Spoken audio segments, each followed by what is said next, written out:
नमस्कार दोस्तों, आपका स्वागत है हमारे यूट्यूब चैनल टेक्निकल मोदी 2.0 में। ईपीएस 95 पेंशन धारकों के लिए बहुत ही बड़ी खबर सामने आ रही है। जैसे कि हमने आपको नेक्स्ट वीडियो में बताया था कि ईपीएस 95 पेंशन धारक प्रधानमंत्री नरेंद्र मोदी जी को पत्र लिखने वाले हैं और कई अन्य जो कि मंत्रीगणों को भी पत्र लिखने वाले हैं।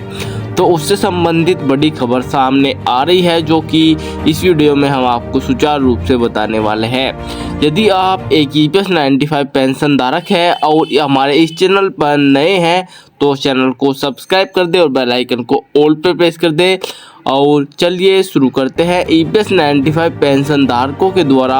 हाल ही में प्रधानमंत्री नरेंद्र मोदी जी को यानी कि कल पत्र लिखा गया है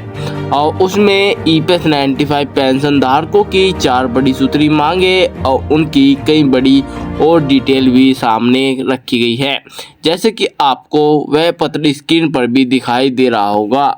और यह पत्र जो कि राष्ट्रपति जी और वित्त मंत्री निर्मला सीतारमण जी को भी लिखा गया है और कई अन्य मंत्रीगणों को भी यह पत्र जो कि हाल ही में अशोक रावत जी द्वारा और कई अन्य ईपीएस 95 पेंशन धारकों द्वारा लिखा गया है, जिसमें कि अशोक रावत जी ने ईपीएस 95 पेंशन धारकों की 4 बड़ी सूत्री मांगे और उनके साथ साथ कई अन्य जो कि रिपोर्ट भी पत्र के साथ जो कि उन्होंने भेजी है और जो कि ईपीएस 95 पेंशन धारकों के लिए बहुत ही लाभकारी हो सकती है। जो कि ईपीएस 95 पेंशन धारकों ने ईपीएस 95 पेंशन बढ़ोतरी के साथ साथ जो कि आंदोलन का भी ऐलान कर दिया है। जो कि अगर देखा जाए तो यदि जो कि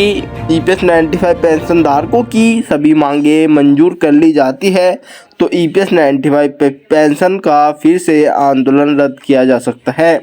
जो कि लगातार ही ईपीएस 95 पेंशन धारक बहुत ही उग्र देखने को मिल रहे हैं। जैसे कि ईपीएस 95 पेंशन धारकों ने एक बार फिर से आंदोलन की शुरुआत की है और जो कि 15 तारीख से आचार संहिता लागू कर दी जा रही है और उसके चलते हुए अशोक रावत जी ने फिर से यह फैसला लिया है कि ईपीएस 95 पेंशन धारकों के लिए क्या क्या सुचारू रूप से कर देना चाहिए, जिसमें कि कई ईपीएस 95 पेंशन धारक भी शामिल हैं और उन्होंने यह भी बात रखी है कि ईपीएस 95 पेंशन धारकों को कितनी और क्या क्या किस प्रकार से क्या क्या कार्य करना होगा। और लगातार ही ईपीएस 95 पेंशन धारक जो कि वित्त मंत्रालय, श्रम मंत्रालय और ईपीएफओ कार्यालय में भी धरना प्रदर्शन करेंगे और जो कि वित्त मंत्रालय के सामने धरना प्रदर्शन किया जाएगा और श्रम मंत्रालय के अंदर जाकर ईपीएस 95 पेंशन धारक जो कि श्रम मंत्री जी से भी मिलेंगे और ईपीएस 95 पेंशन धारकों की पेंशन बढ़ोतरी के बारे में गुहार लगाएंगे कि ईपीएस 95 पेंशन धारकों की पेंशन बढ़ोतरी जल्द से जल्द हो जानी चाहिए। क्योंकि ईपीएस 95 पेंशन धारकों को यदि आचार संहिता लागू कर दी जाती है तो करीब 4 से 5 महीने का टाइम लगेगा नई सरकार को आने के लिए और जिसके चलते हुए जो कि ईपीएस 95 पेंशन धारकों को एक बड़े लंबे समय तक फिर से इंतजार करना होगा। जो नई सरकार आएगी वह फिर से यही कार्य करना होगा कि ईपीएस 95 पेंशन धारकों की पेंशन बढ़ोतरी करो और फिर उन पर भी दबाव बनाना पड़ेगा, तब जाकर कुछ समाधान सामने देखने को मिलेगा।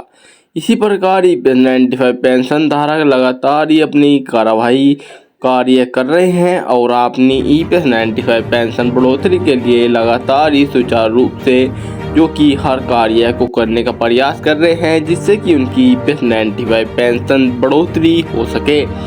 और जो कि आगामी आंदोलन की शुरुआत कर दी जा चुकी है। और आपको यह जानकारी कैसी लगी कमेंट बॉक्स में बताएं। मैं मिलता हूँ ऐसी और बड़ी और ताज़ी नई खबर के साथ। जय हिंद, जय भारत।